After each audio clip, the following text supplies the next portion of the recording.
Hi hello ನಮಸ್ಕಾರ. ನಾನು ನಿಮ್ಮ ಸ್ನೇಹಿತ ಸತ್ಯನಾರಾಯಣ್. ಈ ದಿನ ನಮ್ಮ ಗ್ರಾಮದಲ್ಲಿ ಹೊಸದಾಗಿ ನಿರ್ಮಾಣ ಆಗಿರತಕ್ಕಂಥ ಸೇತುವೆಯ ಮೇಲೆ ನಮ್ಮ ಅರ್ಕಾವತಿ ನದಿಯ ಒಂದು ವೀಕ್ಷಣೆ ಮಾಡುವ ಒಂದು ಸಂದರ್ಭದಲ್ಲಿ ನಿಮಗೂ ಸಹ ಈ ಮೂಲಕ ನಮ್ಮ ಅರ್ಕಾವತಿ ನದಿಯ ಇಂದಿನ ಸ್ಥಿತಿಗತಿಗಳನ್ನು ತೋರಿಸಲಿದ್ದೇನೆ. ನೋಡಿ, ನೀವೇನು ಈಗ ನೋಡ್ತಾ ಇದ್ದೀರಾ, ಇದು ನಮ್ಮ ಅರಳಾಳು ಗ್ರಾಮದಲ್ಲಿ ಕಾಣ್ತಕ್ಕಂಥ ಅರ್ಕಾವತಿ ನದಿ.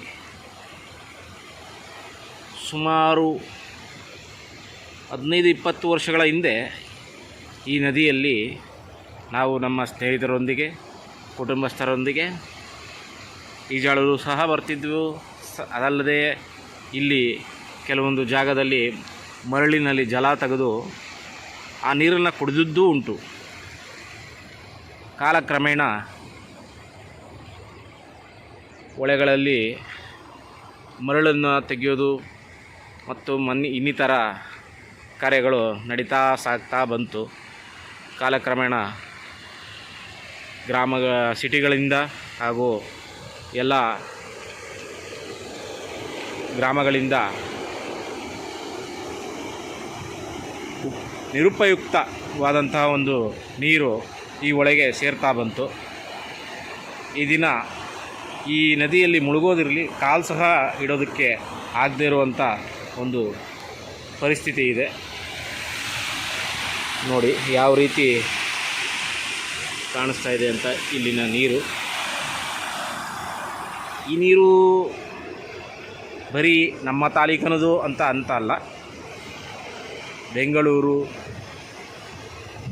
ಅದರ ಮುನ್ನಡಿಕೆಯಲ್ಲಿ ಹಾಗೆ ಬಂದು ಕೆಲವು ಹಳ್ಳಿಗಳ ಪಾತ್ರದಿಂದ ನೀರೆಲ್ಲ ಸೇರ್ಪಡೆಯಾಗಿ ಕೆಲವೊಂದು ಕಡೆ ದೊಡ್ಡ ದೊಡ್ಡ ಕಾರ್ಖಾನೆಗಳ ಮುಖಾಂತರ ಹೊರ ಬರುವಂಥ ನೀರು, ಈ ಎಲ್ಲ ಥರದ ನೀರು ಕಾಲಕ್ರಮೇಣವಾಗಿ ಈ ಮಟ್ಟಕ್ಕೆ ಬಂದಿದೆ.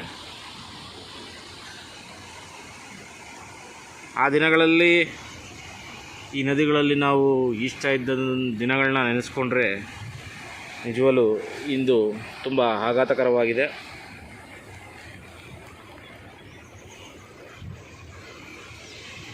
ಎಷ್ಟೋ ಕಡೆ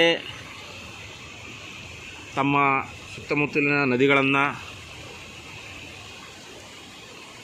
ಆ ನದಿಗೆ ಬಿಡ್ತಕ್ಕಂಥ ನೀರನ್ನು ಶುದ್ಧೀಕರಿಸಿ ನದಿಗೆ ಬಿಡುವಂಥ ಒಂದು ಕಾರ್ಯಕ್ರಮಗಳು ಕೆಲವು ಕಡೆ ನಡೀತಾ ಇದೆ.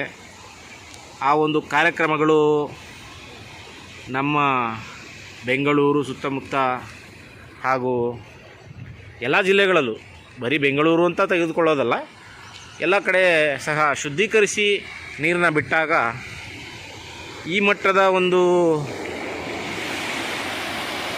ಕೊಳಕು ಕಾಣಲ್ಲ ಅನ್ನೋದು ನನ್ನ ಅಭಿಪ್ರಾಯ.